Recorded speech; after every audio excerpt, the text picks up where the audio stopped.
छात्रों, एक बार पुनः आपका YouTube चैनल पर स्वागत है। पिछली क्लास में हमने प्राकृतिक वनस्पति वाला टॉपिक शुरू किया था और उसमें वनस्पति का अर्थ, प्रकार और उसमें क्षैतिज वितरण के बारे में हमने पढ़ा था। छात्रों, आज हम प्राकृतिक वनस्पति के ऊर्ध्वाधर वितरण के बारे में पढ़ने जा रहे हैं। समुद्री जल स्तर से 900 मीटर की ऊंचाई के बाद पर्वतीय क्षेत्रों में जाने पर वनस्पति के विकास पर वर्षा की मात्रा की अपेक्षा तापमान का अधिक प्रभाव पड़ता है। इसीलिए ऊंचाई में वृद्धि के साथ ताप में आने वाली कमी के कारण प्राकृतिक वनस्पति का विकास क्रमशः उष्णकटिबंधीय, समशीतोष्ण, शंकुधारी और टुंड्रा वन के रूप में होता है। ताप के आधार पर वनस्पति के वितरण को दो वर्गों में रखा है। भारत के प्रायद्वीपीय क्षेत्र के पर्वतीय क्षेत्रों की वनस्पतियां और हिमालय की प्राकृतिक वनस्पतियां। पहले हम बात कर लेते हैं प्रायद्वीपीय भारत के पर्वतीय क्षेत्रों की वनस्पतियां। प्रायद्वीपीय भारत में निम्न अक्षांशीय भौगोलिक अवस्थिति के साथ औसत ऊंचाई कम और औसत ताप अधिक रहता है, जिसकी वजह से यहाँ के उच्च पर्वतीय क्षेत्रों में भी शंकुधारी और टुंड्रा वनस्पति का विकास नहीं हो पाता है। पठारी क्षेत्रों में पर्वतीय वन मुख्य रूप से पश्चिमी घाट, हमने जब भारत के भौतिक प्रदेश पढ़े थे तब आपको भौतिक प्रदेशों के अंतर्गत मैंने पश्चिमी घाट, पूर्वी घाट और पठारी प्रदेश के बारे में बताया था। पश्चिमी घाट विंध्याचल, नीलगिरी पर्वत श्रृंखलाओं में पाए जाते हैं। ये श्रृंखलाएं उष्ण कटिबंधों के अंतर्गत आती हैं और समुद्र तल से इनकी औसत ऊंचाई लगभग 1500 मीटर है। अतः ऊंचाई वाले क्षेत्रों में शीतोष्ण वनस्पति और निचले भागों में उपोष्ण वनस्पति पाई जाती है। नीलगिरी, अनामलाई और पालनी पहाड़ियों पर पाए जाने वाले शीतोष्ण आर्द्र पर्वतीय वनों को शोलास वन कहते हैं। ये वन सतपुड़ा, मेकाल श्रेणियों में भी मिलते हैं। इन वनों में पाए जाने वाले वृक्षों में मैग्नोलिया, लेरेल, सिनकोना, यूकेलिप्टस आदि मुख्य हैं। यूकेलिप्टस को पारिस्थितिकी आतंकवादी कहा जाता है। ये नुकसानदायक है, इसलिए इसको आतंकवादी कहा है। हिमालय के अंतर्गत कौन कौन सी वनस्पतियां आती हैं उसकी हम बात कर लेते हैं। ऊंचाई वही 900 मीटर। प्राकृतिक वनस्पति के विकास को ताप की अपेक्षा वर्षा अधिक प्रभावित करती है, इसलिए 900 मीटर की ऊंचाई तक पूर्वी हिमालय से पश्चिम हिमालय की ओर जाने पर वर्षा की मात्रा कम होती है, जिसके कारण उष्ण कटिबंधीय वनस्पति का विकास क्रमशः सदाबहार वन से लेकर कटीले वन और सवाना तक हुआ है। जहां ऊंचाई 1 से 2000 मीटर के बीच है, वहां आर्द्र, शीतोष्ण और उच्च घने वन पाए जाते हैं। शंकुल आकार की गहरी हरी भूदृश्यावली का निर्माण करने वाले वनों को धारियों के रूप में पाए जाते हैं। यहाँ सदाबहार ओक और चेस्टनट के वृक्ष मुख्य रूप से दिखाई देते हैं। जहाँ ऊंचाई 1500 से 1700 मीटर है, वहाँ चीड़ के वनों का विकास हुआ है, जो आर्थिक दृष्टि से महत्वपूर्ण है। 2000 से 3000 की ऊंचाई पर आर्द्र शीतोष्ण वन है। देवदार, भोजपत्र, चीड़, सिल्वर फर और स्प्रूस यहाँ के मुख्य वृक्ष हैं। चीड़ के वृक्ष से लीसा प्राप्त होता है, जिससे तारपीन का तेल बनाया जाता है, जिसका उपयोग साबुन, पेंट बनाने, कागज उद्योग आदि में होता है। 3000 से अधिक ऊंचाई पर अल्पाइन वन और चारागाह भूमियों का संक्रमण पाया जाता है। मिलन क्षेत्र ऋतु प्रवास करने वाले समुदाय जो मौसम परिवर्तन के अनुसार अपना स्थान परिवर्तन करते हैं, उसे हम ऋतु प्रवास कहते हैं। गुज्जर, बकरवाल, गद्दी, भूटिया इन चारागाहों का उपयोग करते हैं। पश्चिम की अपेक्षा पूर्वी हिमालय की निम्न अक्षांशीय भौगोलिक अवस्थिति के साथ भूमध्य रेखा और समुद्र से निकटता के कारण केवल औसत ताप अधिक रहता है, लेकिन वर्षा भी अधिक होती है। इसीलिए पश्चिमी हिमालय की अपेक्षा पूर्वी हिमालय में वनस्पतियों की सघनता, जैव विविधता अधिक मिलती है। पश्चिम की अपेक्षा पूर्वी हिमालय का औसत ताप भी अधिक होता है, अतः प्राकृतिक वनस्पतियों का अधिक ऊंचाई तक विस्तार है। पश्चिम में शंकुधारी और टुंड्रा वनस्पति कम ऊंचाई पर ही मिल जाती है। 4000 मीटर से अधिक ऊंचाई वाले पर्वतीय क्षेत्रों में बहुत कम ताप होने के कारण टुंड्रा का विकास भी नहीं होता है, जबकि पूर्वी हिमालय के पहाड़ी क्षेत्रों में 4000 मीटर से भी अधिक ऊंचाई पर टुंड्रा वनस्पति का विकास हुआ है। ये दोनों में थोड़ा बहुत अंतर है। ग्रासलैंड घास भूमि, भारत की घास भूमि जो सवाना तुल्य है, विश्व की सवाना वनस्पति से भिन्न है, क्योंकि यहाँ कटीले वनस्पति प्रदेश के वृक्षों को काटे जाने के बाद उगने वाले छोटे वृक्ष या घास को ही सवाना तुल्य वनस्पति या घास भूमि वनस्पति प्रदेश कहा जाता है। भारत के घास भूमि प्रदेश ग्रामीण चारागाहों के रूप में देश के पश्चिमी शुष्क क्षेत्रों में फैले निम्न चारागाहों में और हिमालय की श्रेणियों अर्थात अल्पाइन क्षेत्रों में मिलते हैं, जिन्हें कश्मीर में मर्ग और उत्तरांचल में बुग्याल के नाम से जाना जाता है। दक्षिणी भारत में नीलगिरी पर्वत के साथ सदाबहार वनों में भी घास प्रदेश मिलते हैं। अभी थोड़ी देर पहले मैंने आपको पश्चिमी और पूर्वी हिमालय के वनस्पति की तुलना बताई थी। आप इस डायग्राम से इसको समझने का प्रयास करें। आप देखेंगे ये तीर का निशान जा रहा है और ये तीर का निशान क्या बता रहा है? वर्षा की मात्रा में धीरे धीरे कमी। आप देखेंगे इस तरफ सदाबहार वनस्पति लिखी अर्थात यहाँ वर्षा अधिक है, और ये अंत में कटीले वनस्पति लिखा है, ये कम वर्षा वाला।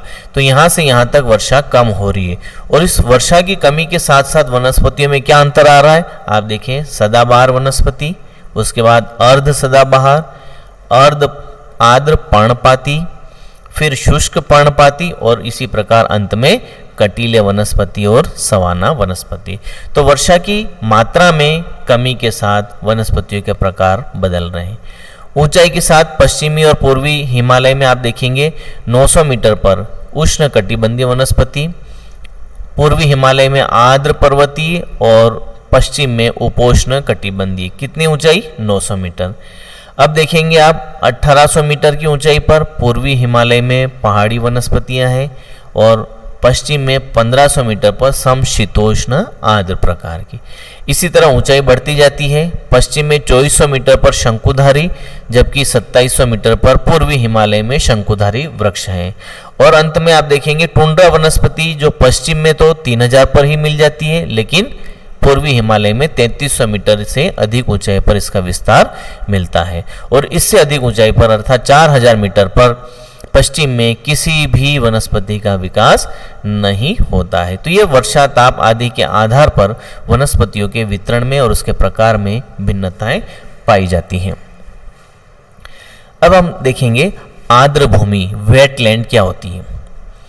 आर्द्र भूमि या नम भूमि वह भू क्षेत्र या धरातली क्षेत्र है जिसमें नम और शुष्क दोनों वातावरण की विशेषताएं मिलती हैं। इन क्षेत्रों की भूमि उथले पानी की सतह से ढकी रहती है। हम इसका अध्ययन क्यों करते हैं? आर्द्र भूमि एक जटिल पारिस्थितिकी प्रणाली है जिसमें अंतर्देशीय, तटीय और समुद्री वास की व्यापक श्रृंखला सम्मिलित है। रामसर सम्मेलन, ये रामसर क्या है अभी मैं आपको बताऊंगा। रामसर सम्मेलन के अनुसार नम भूमि क्षेत्र के अंतर्गत दलदली कच्छ क्षेत्र जो कृत्रिम या प्राकृतिक, स्थायी या अस्थायी हो सकते हैं तथा जिसमें पानी रुका या बहता हुआ हो सकता है। इसमें ऐसे समुद्री क्षेत्रों को भी शामिल करते हैं जिनकी गहराई 6 मीटर से अधिक नहीं होती है।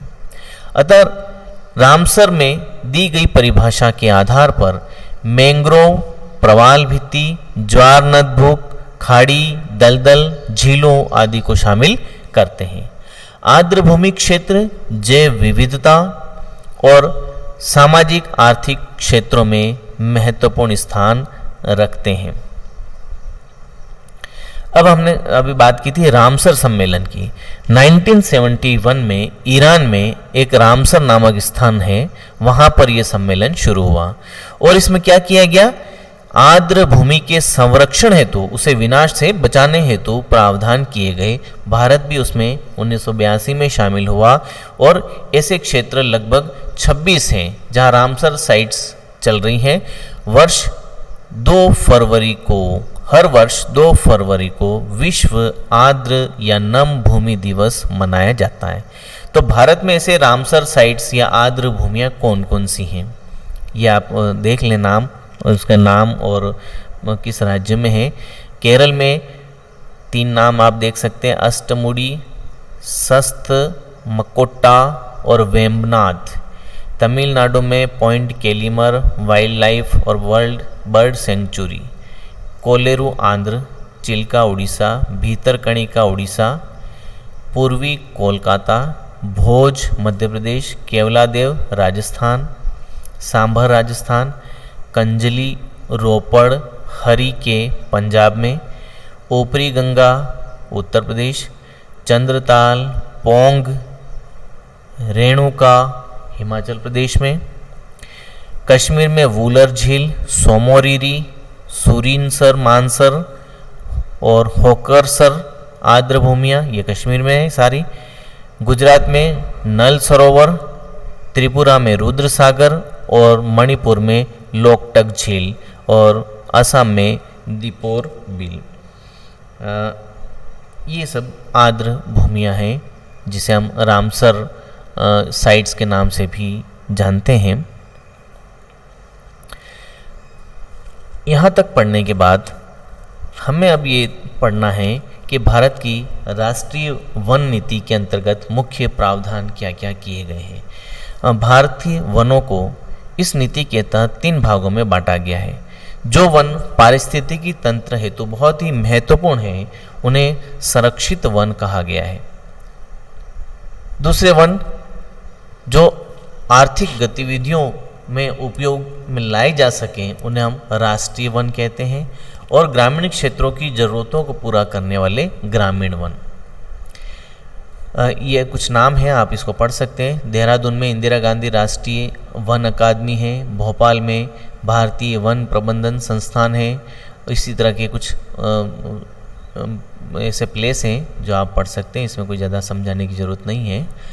वन नीति की हम बात कर रहे थे, जो हमने वन नीति देखी थी, कौन सी वाली, राष्ट्रीय वन नीति 1952, हम इसकी बात कर रहे हैं। और इस नीति के अंतर्गत देश के 33% भूभाग अर्थात 1/3 भूभाग पर वनों का विस्तार होना आवश्यक है। और इसमें भी क्या है, पहाड़ी क्षेत्रों में 60% और मैदानी भागों में 20% भाग पर वन होने चाहिए। इस नीति के अंतर्गत कई उद्देश्य सम्मिलित हैं, जैसे मानव निर्मित वन क्षेत्रों को बढ़ाना, पशुचारण और झूम कृषि पर नियंत्रण करना, वानिकी क्षेत्रों में शोध आदि को प्रोत्साहित करना। 1988 में राष्ट्रीय वन नीति 1952 को संशोधित किया गया और इसका विस्तार किया गया। इसमें क्या किया, समस्त भौगोलिक क्षेत्र के 1/3 क्षेत्र पर अर्थात 33% क्षेत्र पर वनों का आवरण होना चाहिए। 52 के अनुसार क्या था, देश के 1/3 भूभाग पर, और इसमें क्या कर दिया, संपूर्ण भौगोलिक क्षेत्र के 1/3 क्षेत्र पर वनावरण, सामाजिक वानिकी कार्यक्रम को बढ़ावा, वृक्षारोपण को प्रोत्साहन, पारिस्थितिकी संतुलन को बनाए रखना, वन उत्पादों के कुशलतम उपयोग पर बल देना। तो इसके अंतर्गत कई कार्यक्रम चलाए गए, जिसमें सामाजिक वानिकी क्या होता है, इसमें सार्वजनिक और निजी भूमि पर वृक्षारोपण को प्रोत्साहन दिया जाता है। कृषि आयोग ने 1976 में सबसे पहले सुझाव दिया था। इसका उद्देश्य परंपरागत वनों पर दबाव को कम करके कम उपयोगी भूमि या अनुपयोगी भूमि या परती भूमि का उपयोग करते हुए रोजगार के अवसर बढ़ाना। सामाजिक वानिकी कार्यक्रम को राष्ट्रीय कृषि आयोग ने 3 भागों में बांटा: शहरी वानिकी, ग्रामीण वानिकी और फार्म वानिकी। ग्रामीण वानिकी में कृषि और सामुदायिक कृषि वानिकी को सम्मिलित किया है। अब हम देखेंगे कृषि वानिकी क्या है। इसका अर्थ होता है एक ही भूमि पर कृषि फसल, ध्यान से सुनिएगा, एक ही भूमि पर कृषि फसल एवं वृक्ष प्रजाति को विधि पूर्वक रोपकर दोनों प्रकार की उपज को प्राप्त करना और आय में वृद्धि करना। इसके बाद सामुदायिक कृषि वानिकी, इसमें क्या होता है, निजी भूमि से हटकर सार्वजनिक परती भूमि पर समुदाय द्वारा वनारोपण को बढ़ावा दिया जाता है। खेजड़ी जैसे वृक्षों का रोपण किया जाता है जिसका उपयोग पशुओं के चारा, ईंधन, औषधि आदि के रूप में होता है। तो ये है आपका सामुदायिक का एक और उद्देश्य है भूमि विहीन लोगों को वनीकरण से जोड़ना और उन्हें वो लाभ पहुंचाना जो केवल भूस्वामियों को ही मिलता है। शहरी वानिकी क्या होता है, शहरों के चारों ओर या आसपास निजी और सार्वजनिक भूमि जैसे हरित पट्टी, पार्क, सड़कों के साथ औद्योगिक व्यापारिक स्थलों पर वृक्ष लगाना और उनका प्रबंधन शहरी वानिकी के अंतर्गत आता है। फार्म वानिकी, इसमें किसानों को खेतों में व्यापारिक महत्व वाले व अन्य पेड़ों को लगाने हेतु प्रोत्साहित किया जाता है। वन विभाग किसानों को इस हेतु निःशुल्क पौध वितरण करता है। ये एक 2017 के कुछ तथ्य हैं जिसमें देश के वन और वृक्षों से आच्छादित क्षेत्र, भौगोलिक क्षेत्रों में वनों का हिस्सा और इसके कुछ आंकड़े दिए गए हैं, ये आप उसको पढ़ लेना। इसी तरह से ये वनों की स्थिति पर राज्य के अनुसार आंकड़े दिए गए हैं। इसमें कुछ बातें मैं बता देता हूँ। एक है प्रतिशत की दृष्टि से सर्वाधिक वनावरण वाले राज्य, सर्वाधिक प्रतिशत वनों का आवरण है लक्षद्वीप, मिजोरम और अंडमान। दूसरी बात है सर्वाधिक वन क्षेत्रफल वाले राज्य, इसमें एमपी, अरुणाचल और छत्तीसगढ़ क्रमशः पहले, दूसरे और तीसरे नंबर पे। वन क्षेत्र में वृद्धि वाले शीर्ष राज्यों में आंध्र, कर्नाटक और केरल। मैंग्रोव वनस्पति वाले जितने भी राज्य हैं, मैंग्रोव वनस्पति जहाँ जहाँ पाई जाती है, मैंने आपको पहले भी बताया था, उसके अंतर्गत जो भी राज्य आ रहे हैं 12 राज्य, उसमें काफ़ी परिवर्तन दिखाई दिया है। जैव विविधता में समृद्धता आई है। रिपोर्ट के अनुसार बाह्य वन और वृक्षारोपण का कुल क्षेत्र लगभग 582 करोड़ घन मीटर है। तो ये कुछ आंकड़े हैं, ये आप पढ़ लेना, इसको मैं ज़्यादा आपको समय व्यर्थ ही नहीं गंवाना चाहूँगा। अब एक इम्पोर्टेंट पॉइंट है, इसके बाद हम इस टॉपिक को एंड करेंगे। बायोस्फीयर रिजर्व, जैव मंडल निचय, ये क्या होता है? ये छोटा सा पॉइंट्स पढ़ के हम इस टॉपिक को ख़त्म करेंगे। जैव मंडल निचय या बायोस्फीयर रिजर्व शब्द का प्रयोग एडवर्ड सुएस ने किया था। जैवमंडल निचय आरक्षित क्षेत्र है जो विशेष प्रकार के भौमिक और तटीय या इसके संयोजन वाले पारिस्थितिकी तंत्र हैं जिन्हें यूनेस्को के मानव और जैवमंडल programme 1971 man and the biosphere programme, जिसको हम शॉर्ट में MAB कहते हैं, के अंतर्गत मान्यता प्राप्त है। यह जैवमंडल निचय प्राकृतिक और सांस्कृतिक परिदृश्य के प्रतिनिधि भाग होते हैं जो बड़े पैमाने पर फैले होते हैं। इसके 3 भाग हैं। कौन कौन से 3 भाग हैं? नंबर 1 कोर क्षेत्र। ये क्या होता है? यह वन्य जीवों के संरक्षण के लिए सबसे सुरक्षित क्षेत्र होता है। इस क्षेत्र में सरकारी अधिकारियों, कर्मचारियों को छोड़कर अन्य सभी का प्रवेश पूर्णतः वर्जित है। दूसरे क्षेत्र को हम कहते हैं बफर क्षेत्र। जो कोर क्षेत्र के चारों ओर के क्षेत्र हैं, इसका प्रयोग पूर्णतः नियंत्रित और अविध्वंसक कार्यों हेतु किया जाता है। इसमें अनुसंधान, शोध और परंपरागत उपयोग या पुनर्वास आदि सम्मिलित है। और तीसरा प्रकार है ट्रांजिशन जोन या संक्रमण क्षेत्र। यह सबसे बाहरी भाग होता है जो खुला हुआ और विस्तृत है। इसमें मनोरंजन के साधनों, फसल क्षेत्र और प्रबंधित वनों या जंगलों को शामिल किया जाता है। भारत में कुल 18 जैव मंडल आरक्षित क्षेत्र घोषित किए गए हैं, जिनमें से 10 जैव मंडल आरक्षित क्षेत्रों को यूनेस्को की सूची में भी शामिल किया गया है। ऐसे कौन कौन से क्षेत्र हैं जो यूनेस्को ने अपनी सूची में सम्मिलित किया है? ये कुछ नाम मैं आपको बता रहा हूँ, आप इसको ध्यान से देख लें। इसमें शायद राज्यों के नाम भी लिखे हुए हैं, कौन सा कहाँ पर है। सबसे पहले आप देखिएंगे 1986 में नीलगिरी संरक्षित जैविक क्षेत्र जो तमिलनाडु, केरल और कर्नाटक में है।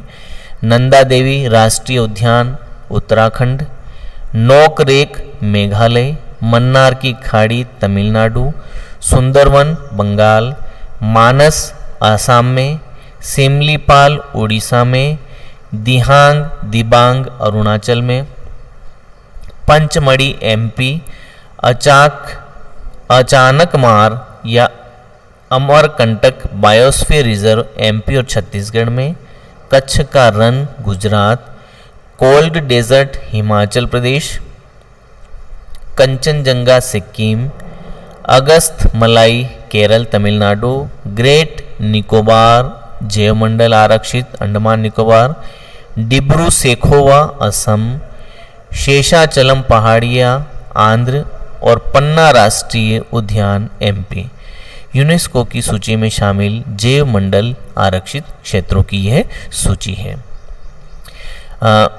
भारत में रामसर क्षेत्र का नाम मैंने आपको शायद पहले बता दिया था, अगर नहीं आया हो तो आप फिर एक बार देख सकते हैं। अष्टमुड़ी सस्थकमोट्टा वेम्बनाथ केरल में है, ये मैं आपको पहले बता चुका हूँ, शायद ये दोबारा रिपीट हो रहा है।